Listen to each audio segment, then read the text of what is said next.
Bueno, muy buenos días, muy buenas tardes, muy buenas noches, donde quiera que usted se encuentre. Este es el programa de la historia de las palabras. Y de nuevo reiteramos, la historia de las palabras viene de las historias orales mayas, donde implican que los dioses del Mayab nos crearon y al vernos inermes y sin crecimiento se dieron el trabajo de crear las palabras. Las palabras las crearon con ríos, con piedras, con distintos niveles de corrientes, hasta crear unos espejos. Y ellos aducen que nosotros, y todos y cada uno de nosotros tenemos un espejo, y en eso nos reflejamos en uno en el otro, y con ello tenemos una oportunidad de crecimiento. Hoy tenemos con nosotros, como siempre, a mi compañero de fórmula, el maestro García, y a Coco Ramírez. Coco Ramírez, pues una persona bastante ecléctica, rockero, maestro, filósofo, crítico social, y pues yo creo que también lava y cose ajeno, no sé, pero porque hace de todo este señor. Hago pasteles también y bordo con gancho del 9. Órale. Pues Coco, aquí lo que nosotros tenemos y pedimos a las personas que nos dan la confianza de brindarnos su tiempo, que nos den algo de ellos mismos, fuera de su figura pública, fuera de usted como maestro, como músico, dónde creció, jugaba las canicas, hacía trampas, se tiraba a los ríos, para que la gente tenga una familiaridad con usted como persona, más que como figura pública. ¿Nos puede dar un poquito de usted? Claro que sí, pues es muy interesante, muy bonito, ¿no? Porque el crearse y surgir de un pueblo, pues de un pueblo yaqui, como lo es Bicam, Sonora, nos construyó mucho el sentido de la libertad, ¿no? De estar en espacios muy abiertos, y los niños irnos a los canales, ¿no? A los canales de riego, pues teníamos tanto espacio que nos íbamos a hacer todo tipo de competencia, nos íbamos a la vía a las 5 de la tarde a poner moneditas para que el tren los aplastara, ¿no? Ya era casi como un ritual, ¿no? Luego, pues tocan los tiempos de decidir el destino. Me voy a estudiar literatura, y después una maestría en literatura comparada, pero regreso otra vez al pueblo, haciendo una escuelita de formación artística para niños y jóvenes de la tribu yaqui también, y pues afortunadamente con mucho éxito, y pues viendo las necesidades de la integración social también, ¿no? De que debe haber, pues la escuela cae como anillo al dedo. Entonces, es muy difícil, que es el tema también que quiero ir, es difícil construirle el desarraigo, ¿no? A un sonorense, ¿no? Muy difícil. Entonces, pareciera como lo hacen los yaquis mismos, cuando nace el niño se entierra el cordón umbilical, ¿no?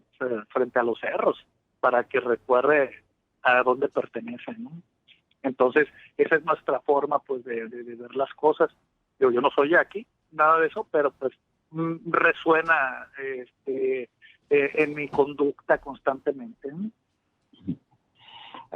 Fuera del tema que nos ocupa, porque quisiéramos profundizar en la situación de abandono del Estado, pero en lo que yo tengo entendido, tanto los mayos, los yaquis, los comanches, los apaches, fueron tribus descentralizadas, y fue difícil conquistarlos, o no fue tan fácil conquistarlos como se conquistaron a las tribus o los grupos indígenas de la meseta central en México, ¿no? Porque como que no tenían dueño, como que no tenían un rey, un patrón, eran grupos que se consideraban como tal, pero cada quien era autónomo y libre, cada grupo, y era difícil meterles la idea de que no vas a ser libre ya más, ¿no? ¿O qué piensa de eso? ¿Estoy un poquito fuera de historia? No, sí, claro, y más bien complementar. Lo interesante aquí es que se dio la situación de manera generosa por asimilación espiritual, más que nada. Cierto es que en el caso, pues, de los grupos del norte, no podían con ellos en el sentido de la conquista violenta. Entonces, la comitiva de jesuitas, pues, que llega aquí al estado de Sonora a través de un diálogo, lo logra de la manera más serena. Los yaquis se integran, en la dispersión de los pueblos yaquis se convierte en 8, y terminan siendo 8 gobiernos, ¿no? Los yaquis no tienen un gobierno, tienen 8 gobiernos, que son sus 8 pueblos y hay 8 gobernadores en ellos, ¿no? Pero es producto de la historia, pero enfatizo este tema, ¿no? Fue por asimilación espiritual más que nada. Porque tanto los apaches también fueron uno de los últimos en ser conquistados, ¿no? Obviamente ellos no reconocían ninguna barrera a ningún país de división de países, conocían sus territorios y era lo que defendían. Y creo que hasta el periodo de Lázaro Cárdenas fue cuando los yaquis fueron básicamente ya sometidos al Estado. Pero antes, como dijo usted, la conquista fue por el lado suave, no por el lado de la espiritualidad.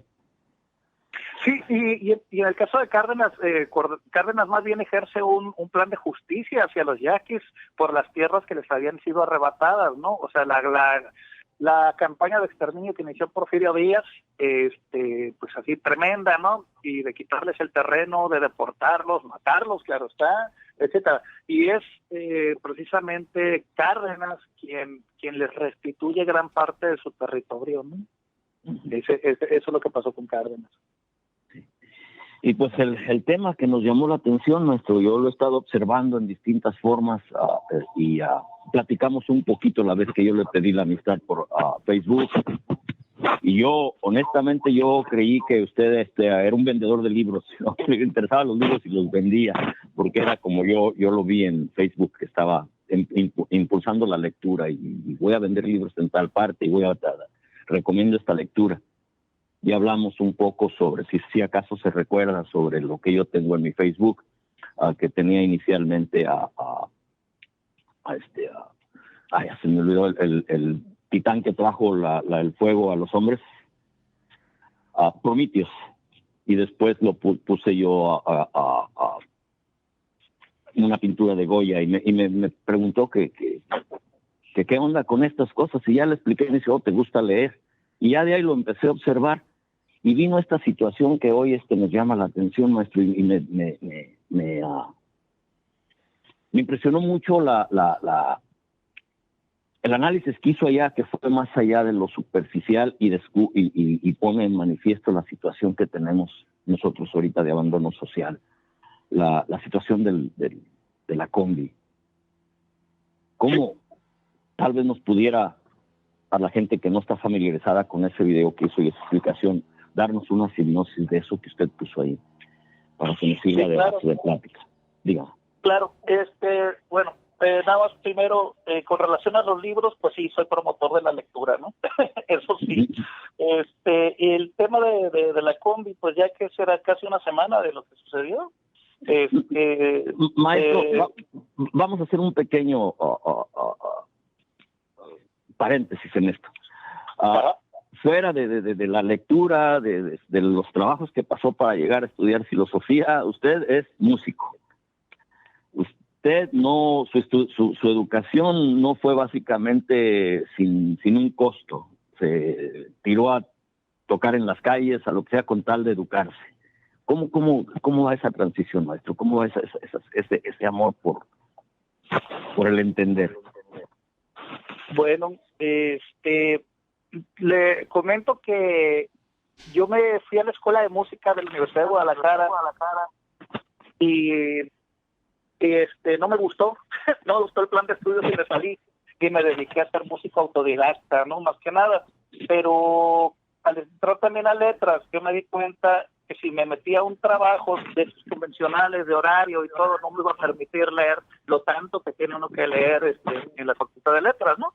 Entonces, pues sí, me fui a la calle, me fui a los mercados, me fui a los camiones, y allí es donde pagué mi escuela, más que nada, ¿no?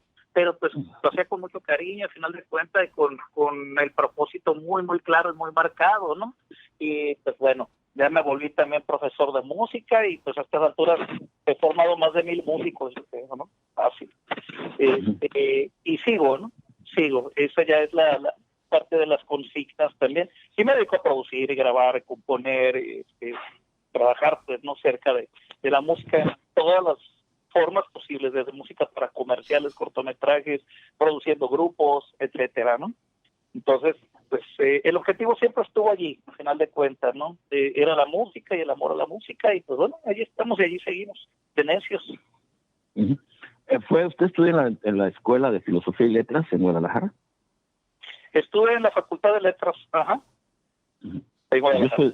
Yo soy de Guadalajara y recuerdo yo de varias personas que me ayudaron que estaban en Filosofía y Letras y otros.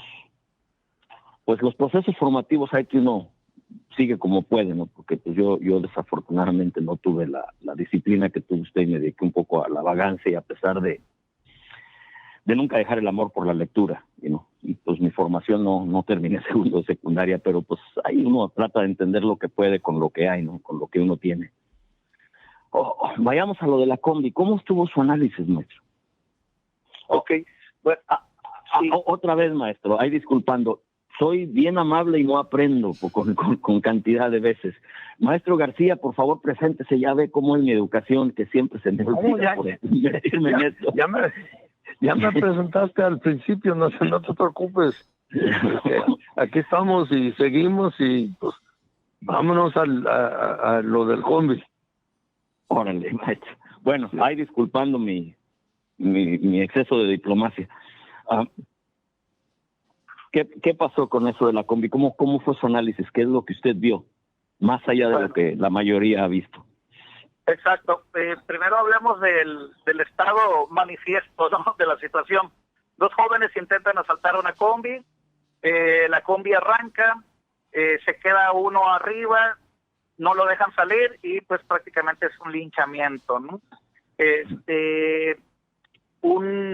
Este linchamiento a final de cuentas se convierte en todo un fenómeno mediático, pero tremendo, que el fenómeno mediático no es gratuito, porque ya pues han existido muchos linchamientos del mismo tipo, ¿no?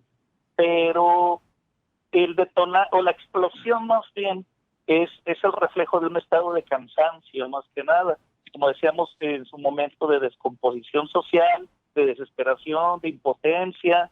Va más allá del hecho de lo que haya sucedido, ¿no? Ni siquiera se polarizaron los comentarios, casi se parcializaron a decir qué bueno, nos da gusto, etcétera. Pero esa es la parte emocional o reactiva de la situación. O sea, hay un trasfondo histórico, un trasfondo cultural que va más allá, que considero yo tiene que ver con la educación, que tiene que ver con la formación. Y lo digo, una palabra ya tan demeritada, que son los valores, ¿no? Otro que es la familia también. Entonces, valores, familia, educación y cultura nulos, desarticulados, producen situaciones como esta. Estado fallido sería la otra. Derechos humanos, seguiré insistiendo que es un arma de dos filos. Es muy común que, por ejemplo, esto los abogados le llamaron tentativa de asalto. Entonces, dejamos libre, no pasa nada al asaltante, pero el asaltante sigue en las calles.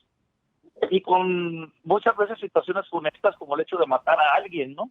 Pero el Estado mismo protege la situación. Policía vendida, aparte, por el lado de que se vaya uno, estamos viendo que se ha privilegiado al delincuente en última instancia y al demandante o al denunciante ahogarlo en el mar, ¿no?, de las burocracias también. ¿A qué quiero ir con todo esto que estoy diciendo? Pues que estamos encontrándonos con un problema sistemático. Es un problema de sistematización en donde se le tiene que dar, insisto, orden, porque pareciera en el sentido peyorativo una total anarquía, ¿sí?, en la cual cada quien impone su ley. Tan es así, estos pasajeros dijeron, pues es nuestra ley en estos momentos, ¿no? Entonces, es una consecuencia, insisto, o un síntoma de algo todavía mucho más complejo, ¿no? ¿Cómo llegamos aquí, maestro? ¿Cómo fue que yo desde la secundaria, pues ahí siempre se ha preocupado alguien, porque yo cultivo un poco mi mente, siempre ha habido alguien que esté ahí, me ha pasado libros, escritos y algo. Y yo ya veía con lo que en el casi a principios del 69, el cambio económico, los que sacaban provecho económico para ir destituyendo clases, pero todavía había cosas, había recursos, había forma de que la gente corriera a algún lado y empezara a tratar de buscar nueva vida. Y ahí yo pienso que uno de los aspectos donde viene este tipo de destrucción social o de migración paulatina. ¿Cómo llegamos aquí, maestro, conforme su punto de vista o su experiencia? Pues en muchas cosas, ¿no? Voy a ordenarlas. Uno, crisis de referentes, ausencia de referentes. ¿Y con qué tipo de referentes me refiero? De autoridades morales realmente, de modelos a seguir. A final de cuentas, hay un constructo, un imaginario colectivo de los sueños aspiracionales, ¿no? ¿Cuáles son los sueños aspiracionales? Quiero tener dinero a costa de lo que sea, ¿no? Entonces, el caso, por ejemplo, de Caborca, que vi una reciente estudio donde los niños se les pidió que dibujaran qué es lo que querían ser de grandes.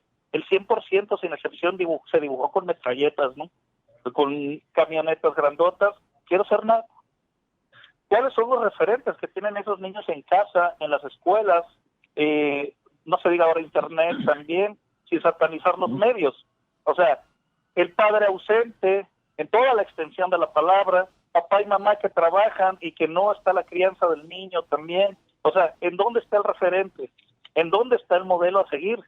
Entonces, ante esa necesidad, si le queremos llamar sin justificar, que la pobreza puede orillar a alguien a tomar una vida con sus malas decisiones también, delictiva, por ejemplo, pues bueno, es porque no se le mostraron otras opciones, otros caminos, o no hubo una persona que influyera en ellos para poder decir, bueno, voy a ser músico, formado de conservatorio, voy a ser pintor, voy a hacer lo que quieras, ¿no? O sea, quiero estudiar ingeniería, quiero estudiar arquitectura, lo que sea, no importa.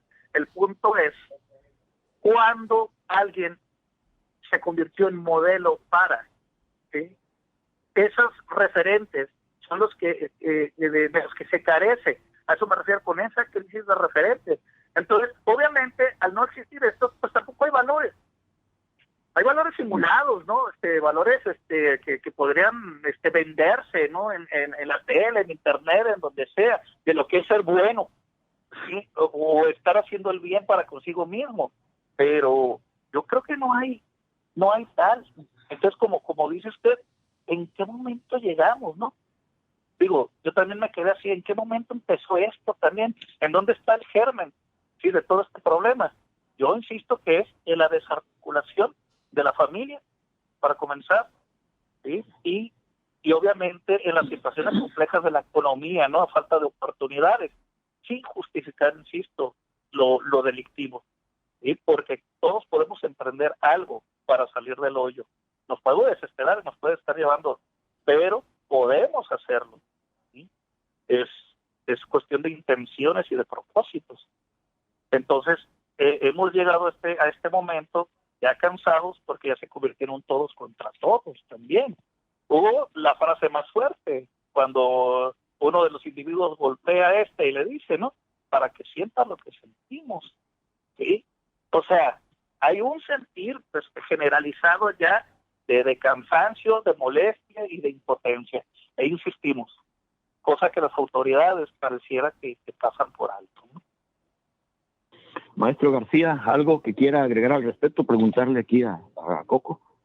Bueno, también cuando se habla de las condiciones en que nos encontramos, hay que ver también parte de esa desolación social o del tejido social, cuestiones de religión, porque mencionaste la conquista más suave o sutil por la religión de los jesuitas a los yaquis, pero también hubo en ocasiones sublevaciones de los yaquis en contra del comportamiento de un jesuita particular que los maltrataba. Entonces la gente ve lo que debe de ser una guía moral, y cuando esa guía moral sale de lo que del sendero donde debe de seguir, entonces la gente comienza a rechazar la totalidad los valores religiosos, y para mí también ese es parte del problema, no solamente la disolución del Estado,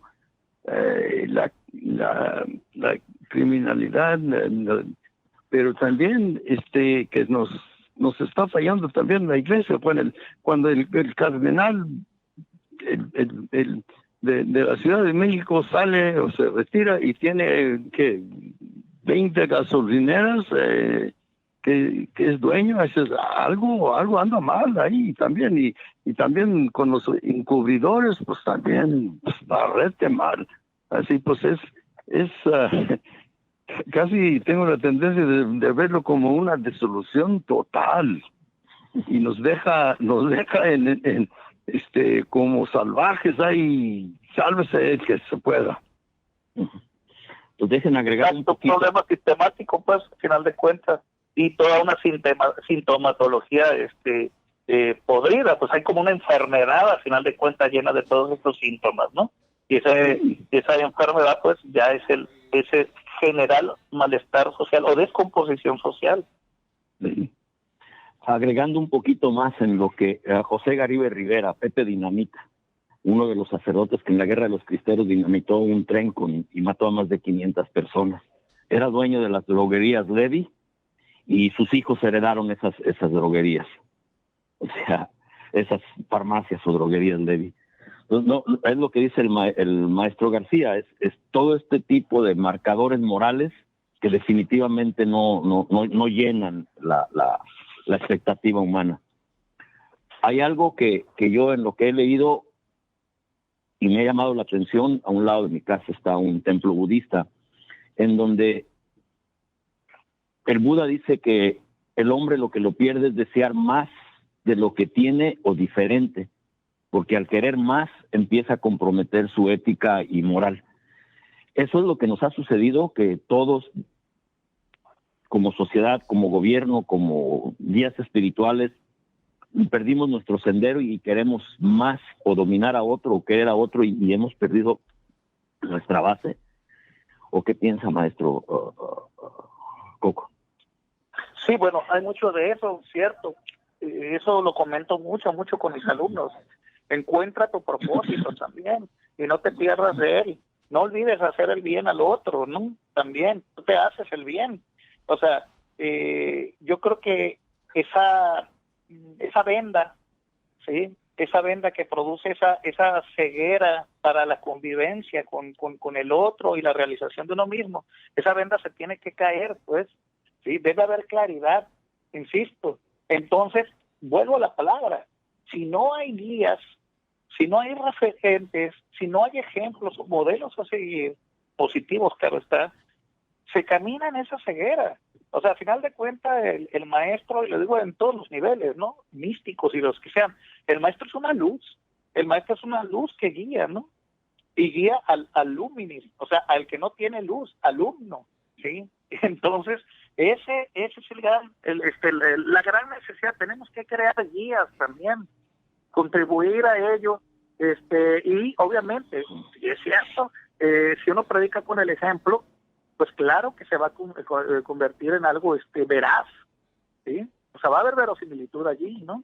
Entonces, se puede. Yo estoy convencido también de que se puede, ¿no? Uh-huh. La intención del poder es dominar y prevalecer sobre nosotros, y en ese sentido, al menos bajo mi perspectiva, ustedes me pueden rectificar, empieza a inyectarte falsos valores para que no veas tu realidad. Es en sí parte de lo que han hecho con nosotros al darnos una falsa perspectiva de la vida, un eres cuando tienes y no cuando verdaderamente intentas ser. O ¿cómo vería usted eso? O los dos, maestros.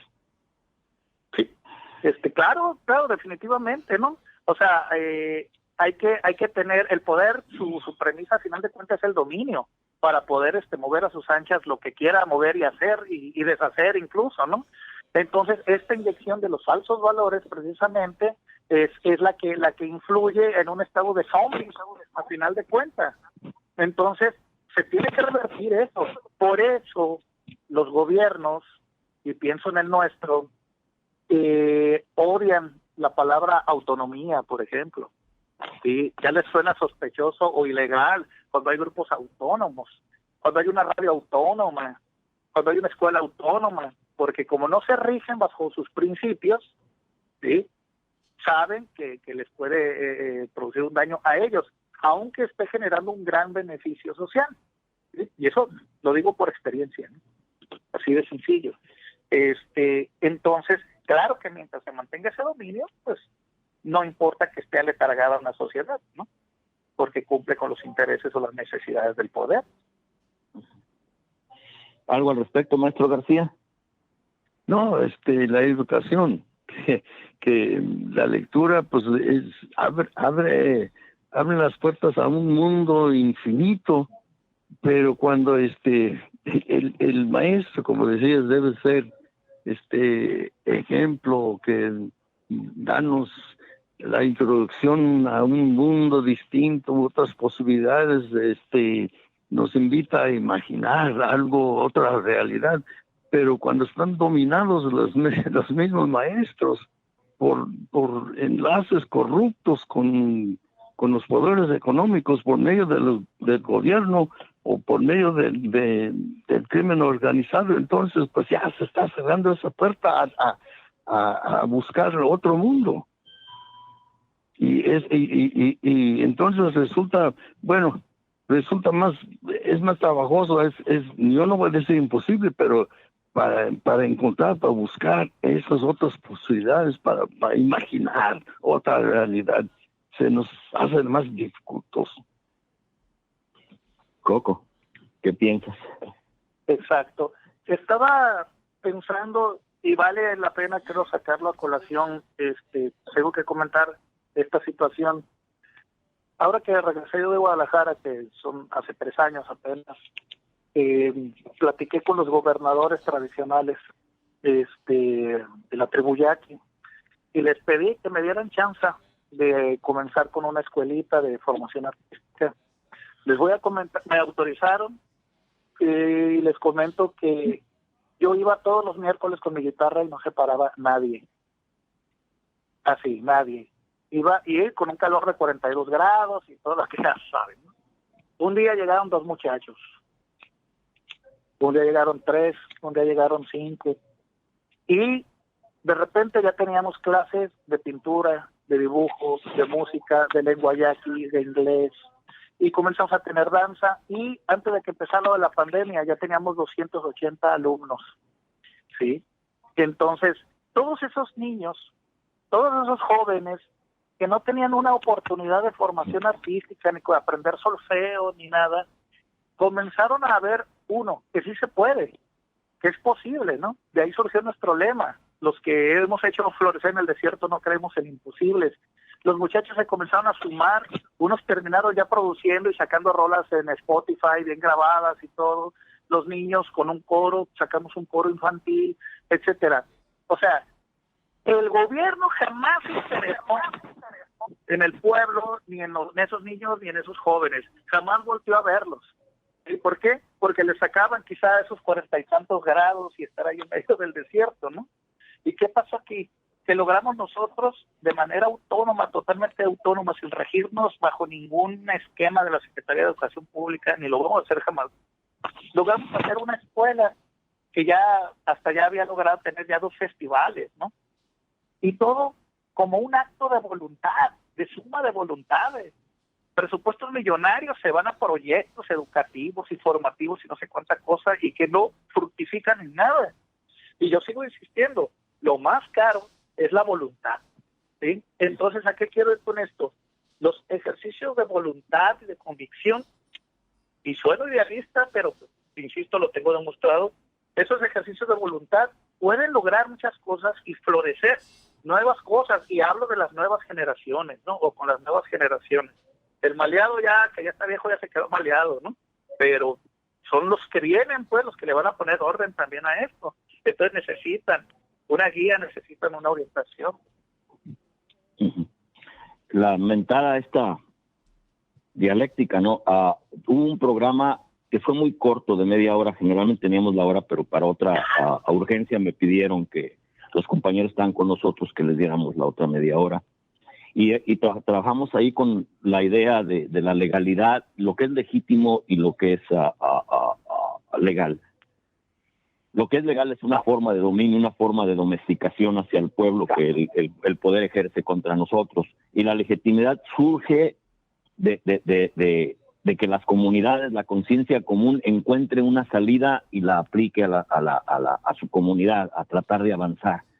Pero luego se pierde y tiene que volver otra vez o se hace legítimo para ampliar más cosas, o el gobierno tiene la necesidad de legitimizarlo para poder tener dominio y también ampare a más gentes con esa idea, pero luego se pierde lo que decía usted de derechos humanos y tiene que volver de nuevo a caer a la conciencia común, a lo legítimo.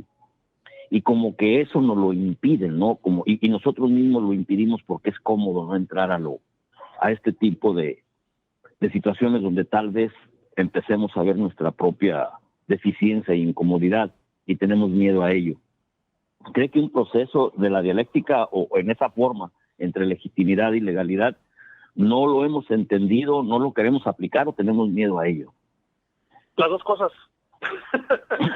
Okay. Y lo que aplique, ¿no? Muchos tienen miedo, pues dicen, no, es que no estoy en los lineamientos y todo, y me van a cancelar o me van a censurar y se acabó. ¿Sí? Y otros pues desconocen. Lo que uno tiene que hacer al moverse por la libre es jugar allí el balón, como se está ahí bordeando, ¿no? Se nos ha acercado, ya comenzaron a ver todo esto, se nos ha acercado el gobierno ya, el Instituto Nacional de Pueblos Indígenas, por ejemplo, ¿en qué les podemos ayudar? Miren, tal. Pero ya cuando llegan con formatos y formatitos, no, señores, gracias. Nosotros mejor nos organizamos de otra manera y le movemos, ¿no? Pero no vamos a comenzar a bajar un recurso, por ejemplo, que te digan a ti cómo tienes que hacerlo cuando contradice los principios mismos de la escuela, ¿no? O sea, una escuela libre, por ejemplo. ¿Sí? Entonces, allí es cuando tú dices, no, puedes de repente involucrar un proyecto, pero para que se realice en la escuelita, por ejemplo, pero que no determine lo que tú vas a hacer allí, ¿no? Entonces, como dices, jugar entre la legalidad, no lo legítimo y las posibilidades, hay que ser así como observador, saber qué terreno estamos pisando, pero sobre todo saber qué es lo que queremos. Me refiero, maestro, la legitimidad y la legalidad en este sentido, en que llegamos a una conclusión, sabemos que ese es el camino a seguir, pero poco a poco, por comodidad, conveniencia, lo vamos perdiendo. Y cae a una costumbre o tal vez a una legalidad, aunque no se intervenga el gobierno. Ya no queremos volver a visitar esto para tratar de reenmendarlo. Y tiene que ser una constante en donde la falla humana, lo que dijo el Buda de desear, de querer, de estar cómodo, tiene que ser constantemente retada para que no se pierda. Y es la mentada dialéctica de Hegel, ¿no? Pero como que no hacemos eso, como que tenemos miedo a revisarnos porque ya estamos cómodos o sacamos un beneficio de la nueva situación. Sí, exacto. Insisto, hay que tener convicción y dirección, ¿sí? O sea, ¿qué es lo que quieres? Va a ser así, bajo tus reglas, bajo tus principios y con este propósito. Si no, es que el gobierno no lo hace así, no, pues no estoy pensando en el gobierno nunca ha pensado en mí, ahora ¿por qué voy a pensar en él, no? Sí. Tenemos una tendencia de decir, ok, tenemos una idea, tenemos dirección, entonces, pero nos faltan recursos, entonces, ¿de dónde sacamos los recursos? Y ahí vamos buscando los recursos y con los recursos vienen reglamentos y poco a poco lo justificamos los cambios en perspectiva, en dirección por la necesidad, dice que la necesidad de recursos. No, es una trampa. Es una trampa. Pero es una trampa en la que nosotros voluntariamente caemos a ellas, porque las instituciones, al menos a mi forma de ver, ustedes me pueden rectificar, son producto de la sangre y del sufrir del pueblo. La revolución nos dio ciertos lineamientos, los anarquistas que vinieron de Europa nos dieron los editos del Zapata, del Ejército del Sur, distintas cosas en donde nuestro propio sacrificio nos ha dado instituciones para funcionar como sociedad. Y el interés de los políticos, el centrarse en ellos, en su avaricia, en su ser, en su afán de dominio, hace que se pierda todo ese sacrificio histórico. ¿Cómo lo recuperamos? ¿Cómo empezamos a ver de que las instituciones tienen una función social y se ha perdido, y tenemos que exigir que estas personas que arrebataron tal vez la confianza o por la conveniencia de no querer nosotros cuestionar o el miedo de que nos vayan a lastimar, dejamos que se pierda toda esta trayectoria histórica, todo esto que nos dan las instituciones? ¿Cómo caemos a la exigencia para que el gobierno sea una especie de guía, pero no una imposición social? ¿Cómo nos recuperamos? Pues yo creo que hay que poner en evidencia su negligencia y sus fallas, ¿no? Porque bajo una forma de contraste, muchos pueden construir ejemplos de estas autonomías de las que yo hablo y al mismo tiempo ridiculizar al gobierno, decir, mira, güey, o sea, con menos dinero y con más neuronas estamos haciendo las cosas, ¿no? Y que el pueblo obviamente lo demande también, como decíamos, estos estados de cansancio, lo que decíamos en el acto violento de la combi, pues de la misma manera, estoy cansado de que las instituciones estén haciendo esto, ya estoy harto, pero tengo que hacer muy, muy evidente el grado del cansancio, el grado del hartazgo, y que no está funcionando, y que en un momento termina siendo una burla para nosotros, ¿no? Sí. Esto de la justicia por propia mano, digo, desafortunadamente ya nos ha llevado a eso y ha caído en las observaciones de años que he hecho ya una especie de normalidad. Esto de la COMBE lo pone más evidente, que nosotros fuera de instituciones podemos tomar justicia por nuestra propia mano sin ir al fondo, sin empezar a analizar qué nos ha llevado aquí y por qué, para cuestionar al Estado en su ineficiencia. En lo que me dijo usted en la plática posterior a eso, donde me dio el favor de su tiempo, el abandono al que ha llegado el gobierno hacia el pueblo, que estamos solos, que en realidad el gobierno no solo no nos acompaña, sino en ocasiones es hasta un enemigo. ¿Qué piensa? Sí, no, pues justo es ese abandono, ¿cómo decirlo? Ese abandono genera desencanto, ¿sí? Y ante el desencanto, pues obviamente tenemos dos opciones, ¿no? Nos suicidamos socialmente o reconstruimos. Y la otra es que me lo han dicho muchas veces. Oye, es que el Estado tiene la obligación de esto y todo. Pues sí, tiene la obligación, pero si en esta vida que tengo y la que me queda, el pinche Estado no va a hacer nada, pues yo tengo que hacerlo, ¿no?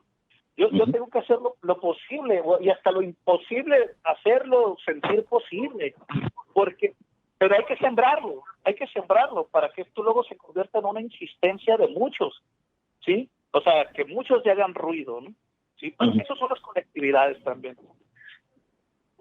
Un maestro, que hablamos un poco de, no un maestro, sino un sacerdote que estuvo acá con nosotros, Prisciliano Peraza, a mí me dijo, mira, dice Antonio, tú que caíste a la neutralidad, dice, tienes una buena posición porque pues tú no tienes religión, no tienes nada que vender a los demás, y eso te puede servir como mediación, dice, y uno de los que tenemos que tratar en todas formas de implantar es principios, y no empieces con principios, no podemos empezar con principios complejos.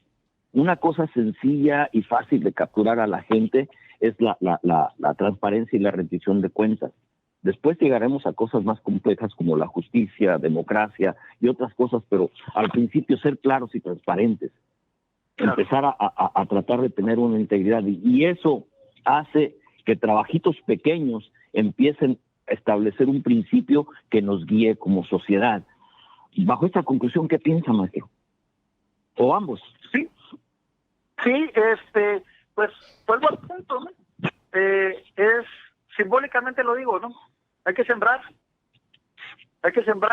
y formar también, insisto, guías, formar referentes. Hay que hacer una limpieza moral, una limpieza social, pero al mismo tiempo generar focos focos pero luminosos, pues de iluminación, ¿sí?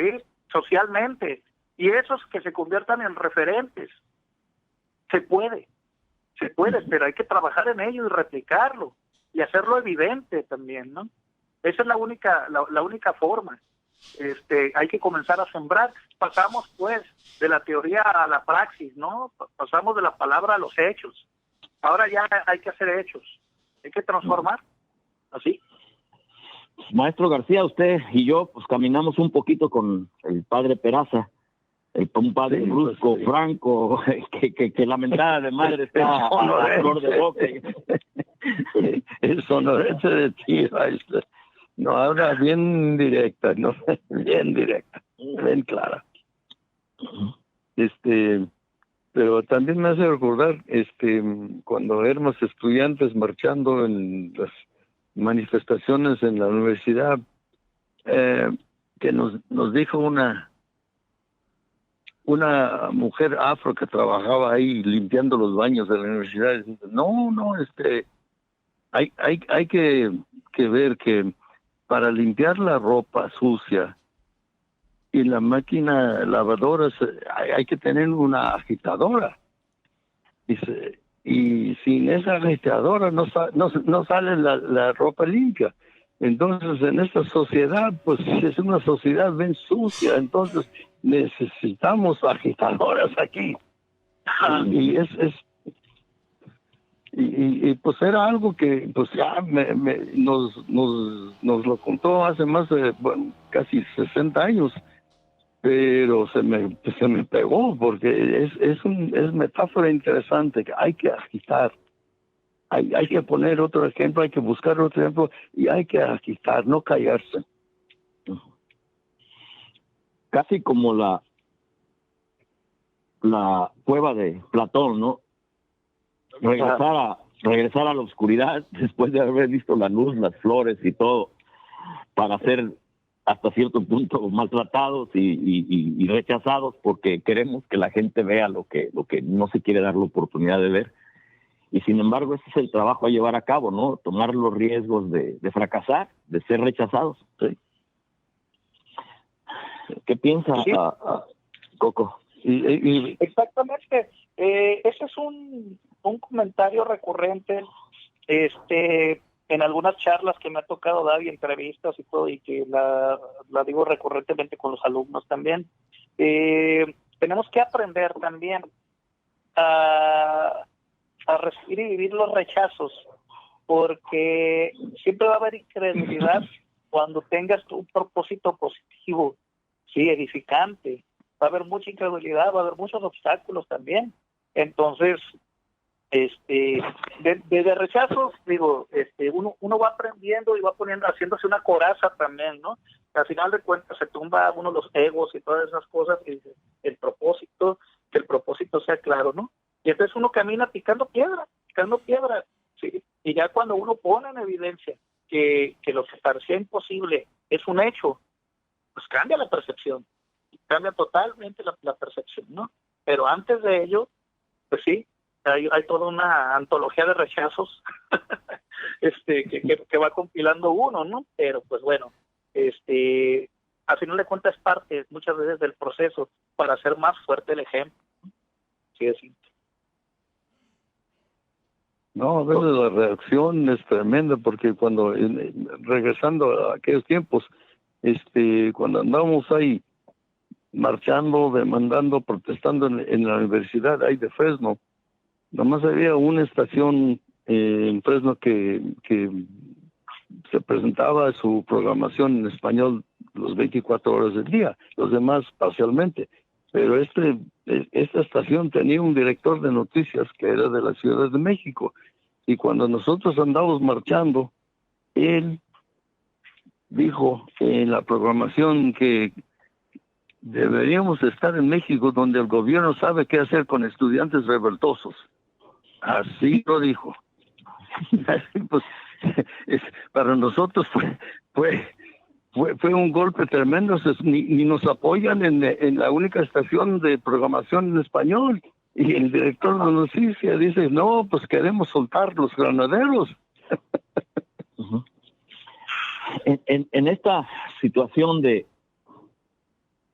que ya hemos gritado, al menos yo desde la secundaria, que intenté terminarla en segundo secundaria, tratar de ver estas condiciones sociales y gritar y ser rechazado y no tener ni siquiera familiares que lo quieran escuchar porque consideran que uno no está ni siquiera en la realidad.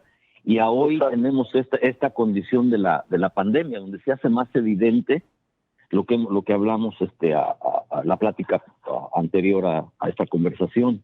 El abandono desnuda más al poder, pero también se hace más evidente la condición de absorción que el poder ha ejercido sobre la mente de la gente.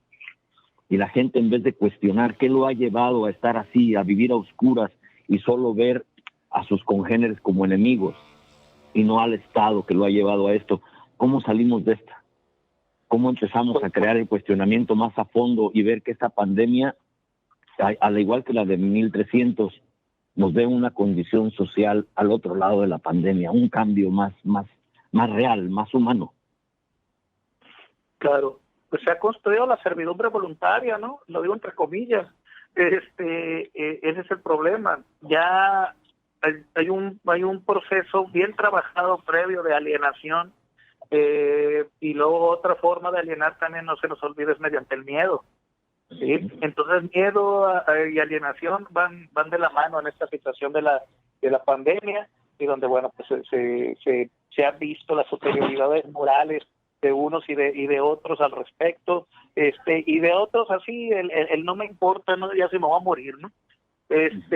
Entonces ese cómo, y también es perder el miedo, cierto es, el no dejar pues de mantenerse en el ideal también del mundo mejor, pero cultivarlo pues, pero también perder el miedo, el rechazo a las instituciones, a lo que diga la familia, etcétera, ¿no? O sea, imagínense que estamos caminando entre puros fantasmas nada más, ¿no? Muy buenos para recomendar y poner miedos también, pero hay que cruzar ese valle de fantasmas para poder tener esa claridad, y como decías, platónicamente, ¿no? O sea, asomarse y decir, hey, hay un mundo allá afuera, cabrón, ¿no? O sea, no son estas sombras proyectadas por las antorchas. Hay otra realidad también que hay que asumir, ¿no? Y lo que decíamos también, tener miedo, claro, en lo que es uno consigo mismo y con los suyos, ¿no? Este modelo de individuo construido a través de los medios, por ejemplo, ¿no? Para decir cuáles son tus sueños aspiracionales o cuáles tendrían que ser, cuáles son tus búsquedas o cuáles tendrían que ser, pues nos damos cuenta que rechazan totalmente a las humanidades, por ejemplo, ¿no? Sí, el exitoso, el triunfador y lo que sea, es el famoso emprendedor, y emprendedor por aquí y emprendedor por allá, ¿no? Pero no se habla de los formadores humanos, ¿no? O sea, esos no interesan, no son necesarios, porque orillan a ser sensible y volverse un poco más racional también, ¿sí? Entonces hay que pelear contra eso. Es el riesgo de las artes contra el poder, ¿no? Lo que es el teatro, la música, todo esto que cuestiona y eleva la visión espiritual, y eso como que no le conviene al Estado cuando empezamos a ver las cosas de un ángulo distinto, o encontramos una herramienta para verlas de otro y transferir ese ángulo a otros. Exacto. Sí, pues es como acallar, pues, ¿no? O nublar la voz crítica, la voz pensante, y preferiblemente ante la gente ridiculizarla, ¿no? Sí. Ese es ha sido tan ridiculizada las humanidades, pero también la ciencia, ¿sí? Todo pensamiento racional y todo el rollo, y por algo, ¿no? Tiene su razón de ser, al final de cuentas. Una de las cosas también que a mí, al menos en lo que yo intenté entender estas cosas, es el dogma. Cuando uno ve una idea, por más liberadora que sea, pero la ve uno a ciegas, con obsesión, ausente de la realidad. Y yo creo que también es un peligro que la gente, o los íconos, o los salvadores, los líderes, se pierden a veces en su propio triunfo. Se pierden a veces en creer que ya son la esencia de todo y los demás son sacrificables o están bajo su servicio, bajo su dominio, sin ver que en realidad la responsabilidad de quien escarba un poco más es traer a los otros a escarbar, a ver, a que lo sobrepasen, a que crezcan. ¿Qué tan prevalente, qué tanto daño nos ha hecho esta condición dogmática de las ideas obsesivas, cerradas? No, pues el daño es total, porque para comenzar, en esto que estabas comentando no hay un trasfondo honesto. Pues si por ejemplo aquel que pudiera llegar a generar un cambio o invitar a un cambio, pero que se vuelve obsesivo con la idea, pero con un fin protagónico, que pasa mucho con los activistas. Yo siempre les digo, distingan entre activista y protagonista, ¿no? Yo creo que quien tiene el verdadero propósito en esto no está pensando en sí mismo, pues está pensando en los demás, está tan entregado a los demás que él no está preocupando por su tema proyectivo, ¿no? ¿Sí? Ese es el asunto, ¿no? Entonces, claro, vuelvo al punto. Te enferma esta necesidad, pues, ¿no? De destacar o de aferrarte a una idea porque es redituable, y que esa es la otra, que pueda funcionar, que te pueda hasta generar, pero ya pierdes tu propósito, ya pierdes tu objetivo, ¿no? Entonces, sí es duro, sí es difícil ir en contra de todo el aparato, ¿no? Un aparato de ideas, un aparato económico, etcétera. Pero allí es donde tú decides cómo construyo, como le llamo yo, cómo hago mi paisito, ¿no? Mi país chiquito, sí, y sobre él que las cosas funcionen, ¿no? Que sean lo idealmente, pues, ¿no? Lo deseable. Uh-huh. El tiempo está corto ya, tendremos algunos 10 minutos tal vez. Nosotros hicimos un escrito ahí entre todos como pudimos sobre los vicios del pensamiento y implican esto, el problema de fondo que va al ser humano, su protagonismo, su interés personal, ego, todo este tipo de cosas, y ha sido muy difícil a veces enmarcarlo para llevarlo a discusión, y las veces que ha habido discusión no supimos enmarcarlo con los maestros de Oaxaca para centralizarnos en este tipo de problema de fondo. Y el otro que lo presenté en Ayotzinapa fue tal vez lo podamos discutir después. Ahorita varias cosas van a pasar que nos han pedido que expongamos algunos problemas, lo de San Fernando y la situación de la gente sobre la televisión, la educación televisiva y haber agarrado a la empresa esta para que sea la que dé clases, ¿no? A la Azcárraga, ¿no? Pero bueno, la otra fue sobre los trabajos de la... se me blanqueó un poquito. El monopolio de la violencia de Weber, combinado con los trabajos de Eleanor Armstrong sobre la necesidad o que tienen las comunidades o la capacidad que tienen mayores las comunidades de controlar los recursos en vez del Estado o el capital, sobre la gobernanza de los comunes de Eleanor Armstrong. Y quisiera ver si acaso lo exploro un poquito y tal vez un mes o cuando nos dé tiempo, pues es un programa nada más a la semana el que tenemos. Y si no, hacemos un programa y lo tiramos por Facebook sobre este tipo de temáticas. ¿Estaría usted dispuesto a tal vez junto con algunas otras personas explorar esto? Claro que sí, claro que sí. Esto de Weber, cuando lo llevé yo a Ayotzinapa con uno de los grupos de seguridad de los pueblos náhuatl, lo que implica es de que el poder que se le entrega sobre la violencia, el monopolio de la violencia al Estado, también trae una responsabilidad del Estado de mediar y no tomar lados ni ser opresivo contra el pueblo. De otro modo pierde vigencia, deja de ser Estado, es una imposición, pierde vialidad, pierde derecho a hacer.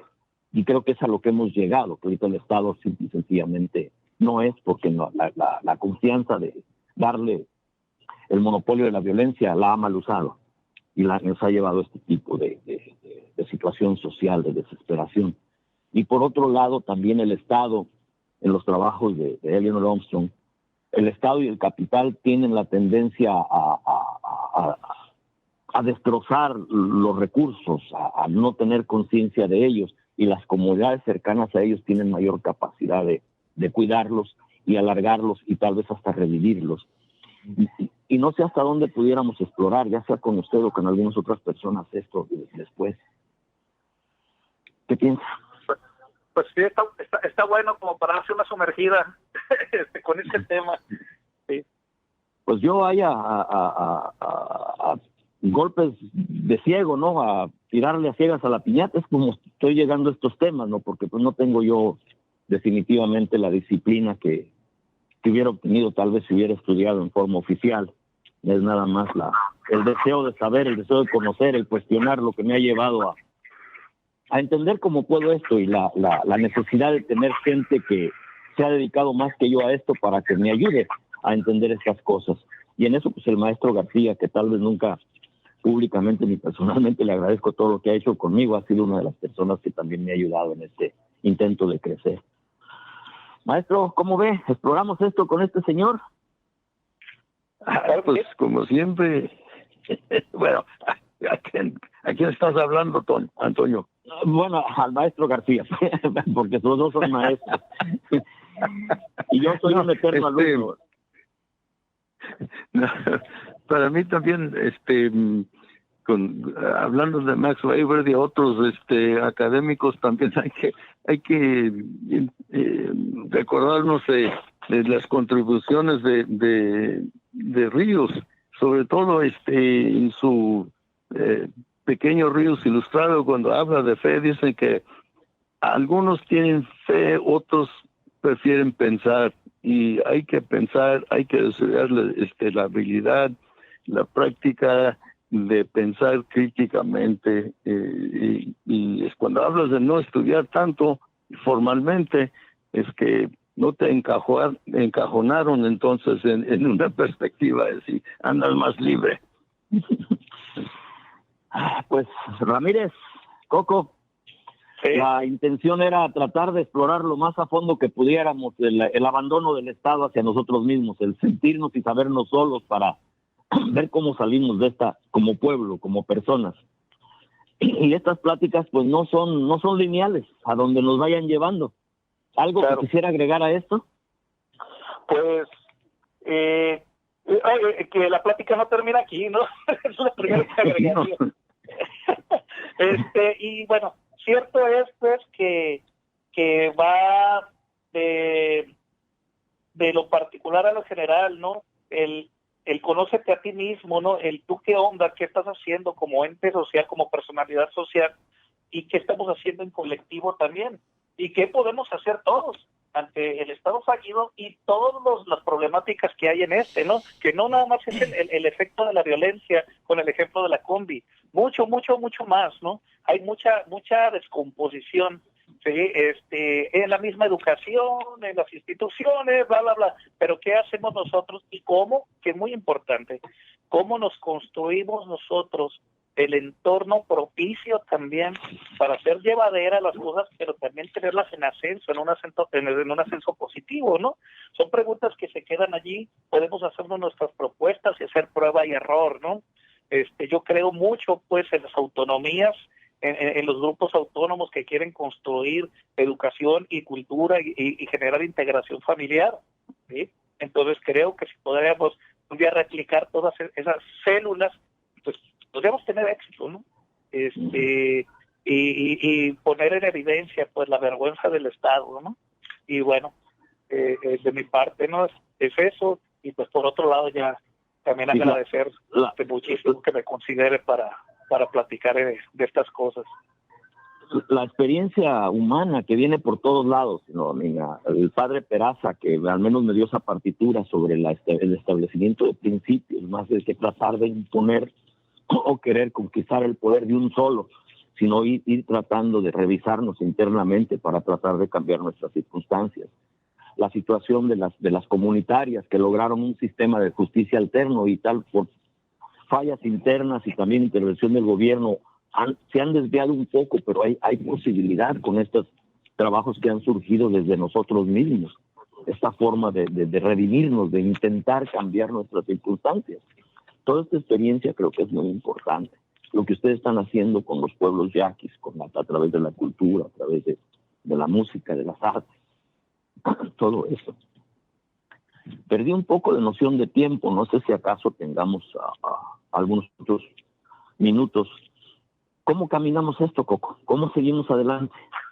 Porque más que nada, independientemente de este programa, generalmente vamos a estar un poco aparte, separados, porque es una vez a la semana, pero la idea está ahí, la condición de fondo que tenemos que explorar está ahí, independientemente de que no tengamos una relación después, nos conozcamos o no nos conozcamos, el intento y la idea está ahí. ¿Cómo caminamos esto a pesar de, en ocasiones, estar separados?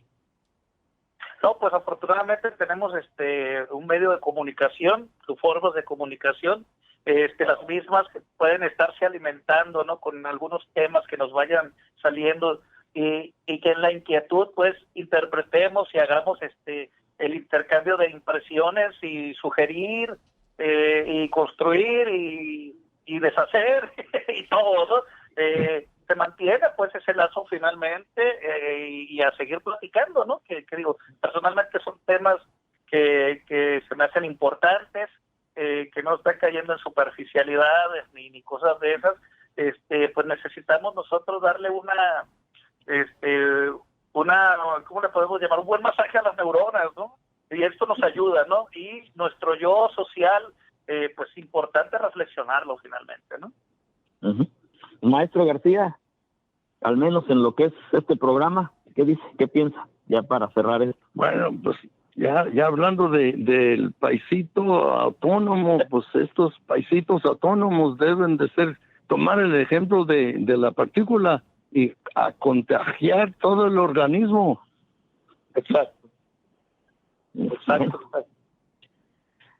Bueno, de nuevo, aquí en la historia de las palabras, tratamos de saber y entender en la mejor forma posible por qué pensamos como pensamos.